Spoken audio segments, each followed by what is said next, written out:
नमस्कार, मैं हूं अमित पाली। तो इस वक्त की बड़ी खबर आपको बता दें, आंध्र प्रदेश के विशाखापट्टनम में बहुत बड़ा हादसा हुआ है। केमिकल फैक्ट्री में गैस लीकेज के चलते 7 लोगों की मौत हो गई है। प्रधानमंत्री नरेंद्र मोदी ने सुबह 11 बजे इस हादसे पर एनडीएमए की बैठक बुलाई है। आज सुबह एलजी पॉलीमर केमिकल फैक्ट्री में गैस लीकेज के बाद हालात बेकाबू हो गए। एक बच्चे समेत 7 लोगों की मौत हो गई। इस केमिकल लीकेज से 3 किलोमीटर के इलाके में अफरा तफरी मच गई और आपको बता दें 9 गांव प्रभावित हुए हैं इसकी वजह से और 5 गांवों को पूरी तरह से खाली कराया गया है। राहत और बचाव का काम जारी है। एनडीआरएफ और एसडीआरएफ की टीम लगातार लोगों को रेस्क्यू कर रही है। बात करेंगे संवाददाता टी राघवन से। राघवन, आपके पास ताजा अपडेट क्या आ रहा है? और जी अमित, देखिए आर वेंकटापुरम ये वो जगह है जहां पर ये केमिकल फैक्ट्री मौजूद है। उसके अलावा गोपालपुरम, ये 2 गांव बहुत ज्यादा प्रभावित हुए हैं। विजुअल्स ऐसे हैं कि आप देखेंगे तो बहुत ज्यादा दिल बैठ जाता है। लोग जब अपने घरों से करीब 2 से 3 बजे का तड़के यह हादसा हुआ है, उस वक्त जब लोगों को सांस लेने में तकलीफ हुई, अपने घरों से बाहर हॉस्पिटल जाने के लिए निकले तो मोटरसाइकिल से राघवन, यही बात 3 बजे लीकेज की खबर आई, क्या तब तक लोगों को पता नहीं लगा? क्योंकि सुबह तक हम देख रहे हैं कि लोग इससे प्रभावित हुए हैं। लोग शायद सड़कों पर निकले थे, वो भी नीचे गिर गए हैं बीमार होके। जी अमित, वो ये कहा जा रहा है, जब हमारी डीजीपी से बात हुई तो उनका कहना था कि इस गैस का प्रभाव इतना था कि वो करीब 4 से 5 घंटे तक वहां पर बरकरार रहा। हालांकि गैस उतनी ज्यादा पॉइजनस नहीं है, ऐसा डीजीपी का दावा है। लेकिन अभी तक इस हादसे में 7 लोगों की मौत हो गई। इसमें से 2 लोग ऐसे हैं जो एक्सीडेंटल डेथ का शिकार हुए हैं, यानी उस फैक्ट्री से बचने की वो कोशिश कर रहे थे, वहां से वो कूदे जिसमें उनकी डेथ हुई है। 5 लोग इस गैस के प्रभाव से मरे हैं। करीब राघवन, क्या इस फैक्ट्री में काम चल रहा था या फैक्ट्री बंद थी? जी देखिए, लॉकडाउन में रिलैक्सेशन के बाद कई सारी फैक्ट्रीज को काम करने की इजाजत दी थी। उनमें से ये भी एक फैक्ट्री थी, ऐसा आंध्र प्रदेश सरकार के गृह विभाग के लोगों ने हमें बताया। क्योंकि पहला सवाल यही था कि लॉकडाउन में फैक्ट्री काम कैसे कर रही थी। जब इस सवाल का जवाब मिला है, ये कहा गया है कि वहां पर लॉकडाउन में रिलैक्सेशन के बाद कई सारी फैक्ट्रियों को काम करने की अनुमति दी थी। उनमें से ये एक फैक्ट्री थी। लेकिन करीब कह रहे हैं कि 3 स्क्वायर किलोमीटर तक इस जहरीली गैस का असर अभी देखने को मिल रहा है। 45 लोग क्रिटिकल हैं और करीब 1000 लोग इससे प्रभावित हुए हैं हमें। अच्छा, दूसरी बात यह है कि ये जो फैक्ट्री है, यहां पर कोई जो लोग इसके अधिकारी या मैनेजर हैं या फिर जो भी इसको देखते हैं, क्या उनकी तरफ से कोई बात सामने आई कि आखिर किस तरह से ये लीकेज हुआ है? क्या उनको पता लगा था इस बारे में? जी देखिए, जितनी भी कोशिश की गई इन लोगों से संपर्क करने की, बहुत बार यही जवाब मिला कि फिलहाल हमारी पहली प्रायोरिटी लोगों को बचाने की है। वहां से उसके बाद हम इसके बारे में स्पष्टीकरण देंगे। और उम्मीद की जा रही है कि कुछ देर में जब मुख्यमंत्री वाईएस जगनमोहन रेड्डी विशाखापट्टनम पहुंच जाएंगे तो ये सारी चीजें क्लियर हो जाएंगी। गृह मंत्री किशन रेड्डी ने भी राज्य के तो जब ये इतना बड़ा हादसा हो गया उसके बाद आप देख रहे हैं कि किस तरह से लोगों को तो बचाया जा रहा है। साथ ही साथ आपको बता दें कि जिस तरह से वहां के सीएम जो है आंध्र प्रदेश के जगनमोहन रेड्डी, वो भी मौके पर पहुंचने की बात सामने आ रही है। साथ ही आपको बता दें प्रधानमंत्री मोदी इस मामले पर बैठक करने जा रहे हैं। इस पर बात करेंगे देवेंद्र पराशर से। देवेंद्र, आपके पास क्या खबर है इसको लेकर?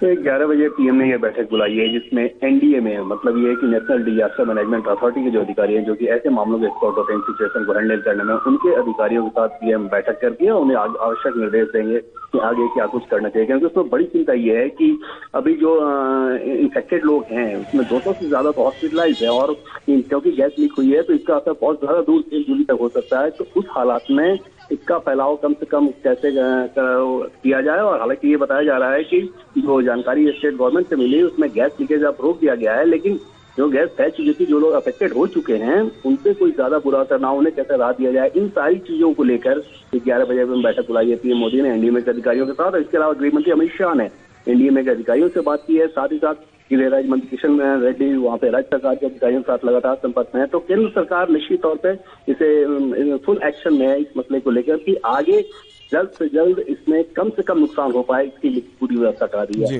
देवेंद्र, एक बात ये होती है कि जब इस तरह की गैस की लीकेज होती है तो बहुत दिनों तक उस पूरे इलाके में वो प्रेजेंस होता है, वो केमिकल, तो उसको किस तरह से कम किया जाए, इसको लेकर भी कोई चर्चा हो रही है कि किस तरह से वहां पर इवैक्यूएशन प्लान को आगे किया जाएगा, फिर लोगों को कैसे रिहैबिलिटेट किया जाएगा वापस? ये अनिश्चित तौर पर, और चिंता का एक बड़ा पहलू ये रहता है ऐसे गैस लीकेज के मामले में कि कुछ एक नुकसान आपको फौरी तौर पे दिखता है, बहुत सारे नुकसान ऐसे हैं जो कि लॉन्ग टर्म में दिखने शुरू होते हैं। तो इन सारी चीजों को लेकर कैसे उसके रोकथाम किया जाए, और उसी लिहाज से पीएम मोदी ने 11 बजे बैठक बुलाई है। 1 बजे बैठक खत्म हो जाएगी तो फिर ये समझ में आ पाएगा कि आगे क्या कुछ दिशा निर्देश दिए गए हैं। लेकिन निश्चित तौर पर केंद्र सरकार ये मानकर चल रही है कि इसमें फौरन एक्शन लेने की जरूरत है, बहुत ज्यादा कुछ करने की जरूरत है। देवेंद्र, कोई एक्सपर्ट की टीम क्या भेजा, कोई एक्सपर्ट की टीम क्या भेजी जाएगी वहां पर केंद्र की ओर से? तो एनडीए में जो अधिकारी होते हैं वो अपने ऐसे मामलों के लिए एक्सपर्ट होते हैं और जाहिर तौर पे एक बार जब पीएम मोदी के साथ बैठक हो जाएगी, पूरे हालात का पीएम फीडबैक ले लेंगे, फिर अपनी तरफ से निर्देश देंगे, तो उसके बाद एनडीए में फुल एक्शन में रहेगा। और ऐसे हालात से निपटने के लिए एनडीए में सबसे सक्षम संस्था है देश में और उसी लिहाज से पीएम मोदी ने 11 बजे उन अधिकारियों की बैठक बुलाई है। अमित शाह ने भी एनडीए के अधिकारियों से बात की और जैसा कि गृहमंत्री के बयान में हमने देखा कि वो कह रहे हैं कि बहुत डिस्टर्बिंग तस्वीर आई विशाखापट्टनम से, बहुत डिस्टर्बिंग घटना है। तो अंदाजा लगाया जा सकता है कि बिल्कुल। तो 11 बजे जैसा कि बताया देवेंद्र ने कि इस पूरे घटना को लेकर प्रधानमंत्री मोदी एक अहम बैठक करने जा रहे हैं। इस बीच प्रधानमंत्री मोदी ने विशाखापट्टनम की घटना पर ट्वीट भी किया है और उन्होंने चिंता जताई है और साथ ही उन्होंने कहा है कि इस पूरे हालात पर उनकी नजर है। और आपको बताते हैं कि प्रधानमंत्री मोदी ने आखिर ट्वीट में क्या लिखा है। तो विशाखापट्टनम के हालात पर गृह मंत्रालय और एनडीएमए के अधिकारियों से बात की और हालात पर लगातार नजर बनी हुई है और विशाखापट्टनम में लोगों की सुरक्षा की मैं कामना करता हूं। तो प्रधानमंत्री मोदी ने, आपको बता दें, गृह मंत्री अमित शाह ने भी इस पर ट्वीट किया है। गृह मंत्री ने क्या लिखा है? विशाखापट्टनम का हादसा परेशान करने वाला है। मैंने एनडीएमए के अधिकारियों और संबंधित अधिकारियों से बात की है। हम हालात पर लगातार बारीकी से नजर रखे हुए हैं। विशाखापट्टनम के लोगों के लिए प्रार्थना करता हूं। तो एक बार फिर से राघवन से बात करते हैं। राघवन, एक बात बताइए कि ये जो गैस लीकेज हुआ है इसके बाद क्या होगा? इस इलाके में काफी दिनों तक वो केमिकल प्रेजेंट रहेगा, मौजूद रहेगा हवा में, तो इसको लेकर क्या किया जा रहा है? राघवन से हम बात करेंगे। एक बार फिर से हम बात कर लेते हैं देवेंद्र से, क्योंकि देवेंद्र दिल्ली में है और उनको पता है कि एनडीएमए के साथ क्या बातचीत होने जा रही है। देवेंद्र, ये बताइए कि जो एनडीएमए के साथ बातचीत होगी तो सबसे पहले प्रायोरिटी क्या होगी सरकार की और साथ ही साथ एनडीएमए की? ये पहली प्रायोरिटी तो ये है कि जो लोग वहाँ पे अफेक्टेड हुए हैं उन्हें किस प्रकार की राहत की जरूरत है, स्वास्थ्य राहत पे किस प्रकार की सुविधाएं हैं, वहाँ पे क्या कुछ मुहैया कराई जा रही है। दूसरी चीज कि इसका जो इन्फेक्शन है वो कितने लंबे समय तक रह सकता है, कितने लोगों को प्रोवाइड कर सकता है, कितनी दूरी तक प्रोवाइड कर सकता है।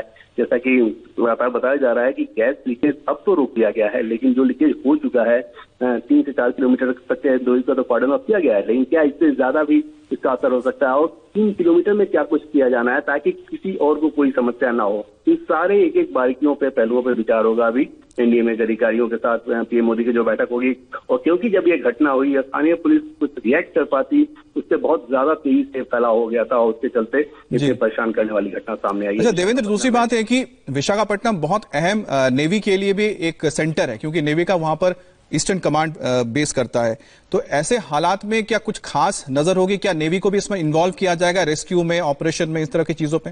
देखिए, अभी तक तो ऐसा कोई संकेत नहीं मिल रहा है, क्योंकि अभी गैस लीकेज रोक दिया गया है। तो एक राहत की बात यह है कि वो फैलाव अब नहीं हो रहा है और निश्चित तौर पे वो एक बड़ी राहत की बात है। हालांकि उस लीकेज के दरमियान उतनी देरी में जो लोग अफेक्टेड हो चुके हैं उनको लेकर चिंता का सबब बना हुआ है, लेकिन बड़ी राहत की बात यह है कि लीकेज को क्योंकि फौरन काबू पा लिया गया है, तो अब वो खतरा बहुत ज्यादा बड़ा नजर नहीं आ रहा है। लेकिन जितना फैलाव हो चुका है वो एक बड़ी समस्या है और उसको लेकर ही ये बैठक बुलाई गई है। फिलहाल इसमें नेवी की किसी इन्वॉल्वमेंट की ऐसी कोई जानकारी नहीं। जी, अच्छा, दूसरी बात यह है कि देवेंद्र, ये जो हादसा हुआ बताया जा रहा है रात को करीब 3 बजे हुआ था, तो होते होते सुबह होते लोग इस पे इन्फेक्टेड हुए हैं।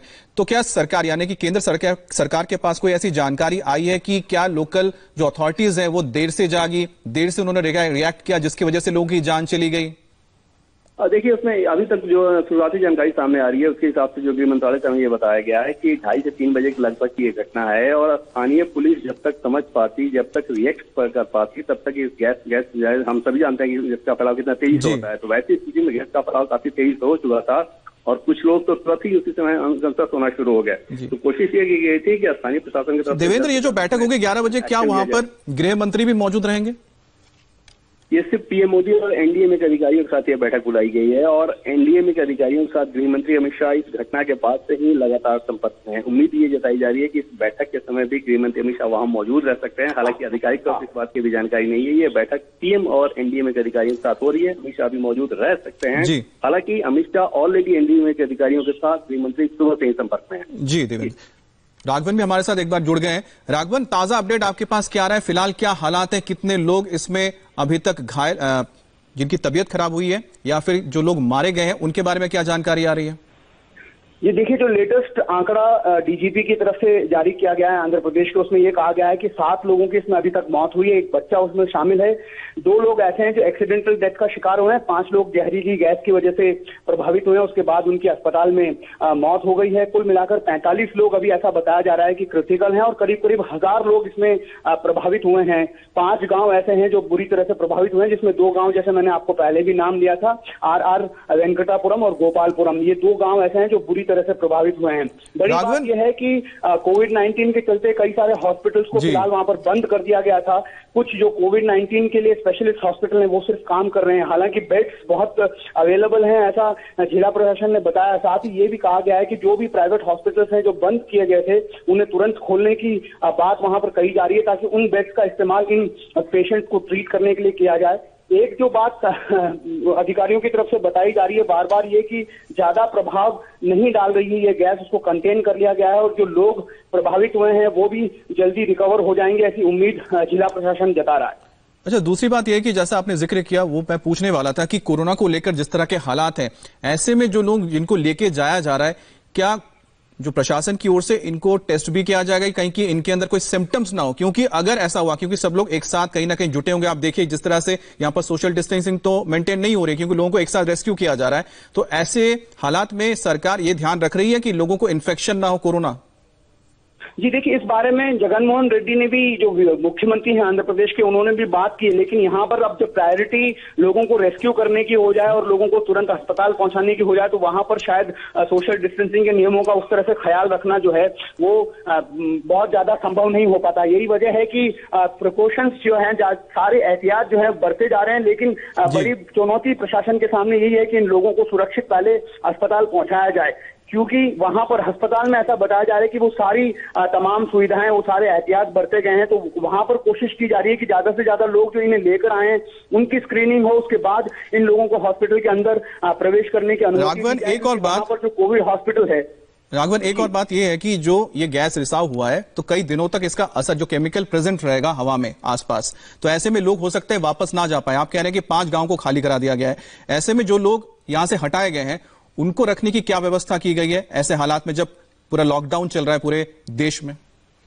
जी बिल्कुल, देखिए ये जो फैक्ट्री है अमित, ये तकरीबन 35 किलोमीटर दूर है विशाखापट्टनम सिटी हेडक्वार्टर से।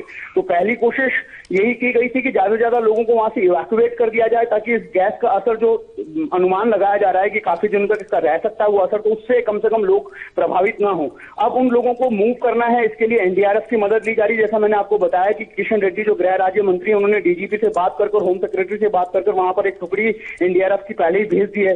विशाखापट्टनम कोस्ट गार्ड की वहां पर मदद ली जा रही है, नेवी का वहां पर कमांड है, सदर्न कमांड है, वहां से लोगों की से मदद ली जा रही है, ताकि इन लोगों को इवैक्यूएट कर सुरक्षित जगह, विद ऑल प्रोबेबिलिटी विशाखापट्टनम शहर में ही किसी कन्वेंशन सेंटर में इन्हें फिलहाल रखा जाएगा, जब तक उस गैस का असर पूरी तरह से खत्म नहीं हो जाता है। उसके बाद शायद इन्हें वापस दोबारा अपने अपने गांव में भेजा जाएगा। अच्छा, दूसरी बात यह कि जहां पर यह फैक्ट्री है उसके पास देख सकते हैं कि बहुत सारे रिहायशी इलाके हैं, तो क्या वहां पर पहले से इस तरह के प्रिकॉशंस लिए गए थे फैक्ट्री में भी कि अगर खुदा ना खास्ता कभी इस तरह की लीकेज हो जाए तो तुरंत कैसे आप लोगों को वहां से हटा सकते हैं? जी देखिए, ये एक बहुत बड़ा सवाल है जिसका जवाब उस फैक्ट्री मैनेजमेंट को देना है। हालांकि एसओपी जिसका पालन किया जाना चाहिए फैक्ट्री का, क्योंकि बहुत बड़ी फैक्ट्री है, जानी मानी फैक्ट्री है भारत की और बहुत बड़े लेवल पर इसका काम है, तो ये कहा जा रहा है कि उन सब जगह उन सब एहतियातों को इस फैक्ट्री के द्वारा बरता गया था। लेकिन जब ये आधी रात के वक्त बताया जा रहा है कि 2 से 3 बजे के वक्त इस गैस का रिसाव हुआ है, जब लोग अपने अपने घरों में सो रहे थे, जब उनका दम घुटने लगा तो वो घरों से बाहर निकलने के बाद वो ज्यादा एक्सपोज हो गए। जो लोग बाइक लेकर हॉस्पिटल जाने की कोशिश कर रहे थे, हमने देखा। राघवन, एक और बात बताइए, शायद ये फैक्ट्री को पहले हिंदुस्तान पॉलीमर कहा जाता था और 1961 से शायद ये फैक्ट्री वहां पर मौजूद है, तो कई साल हो गए इसको वहां पर मौजूद है। ऐसे में इस फैक्ट्री के आसपास इतनी घनी आबादी बसने कैसे दे दी? क्योंकि कहीं ना कहीं ऐसी फैक्ट्रीज में गैस का इस्तेमाल होता है, दूर रखा जाता है रिहायशी इलाकों को।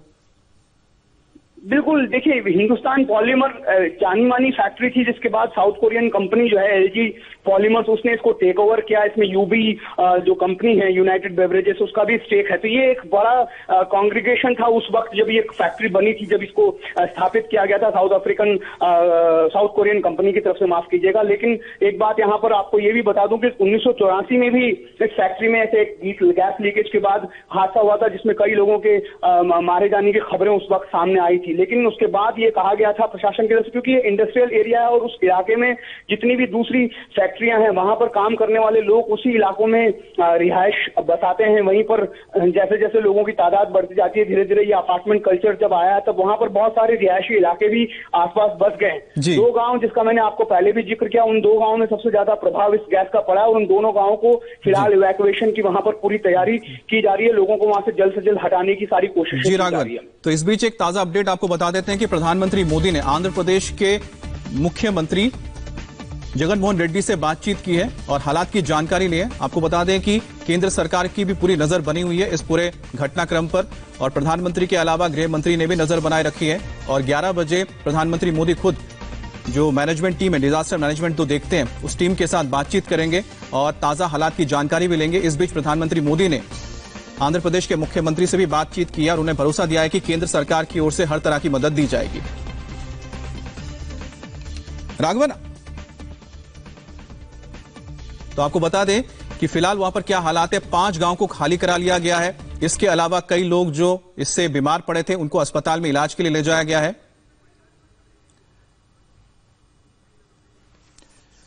तो आपको ताजा अपडेट देंगे एक ब्रेक के बाद। आप बने रहिए हमारे साथ क्योंकि यह बड़ी घटना हुई है और आपको बता दें कि 11 बजे प्रधानमंत्री मोदी भी इस पूरे घटना को लेकर एक अहम मीटिंग करने जा रहे हैं।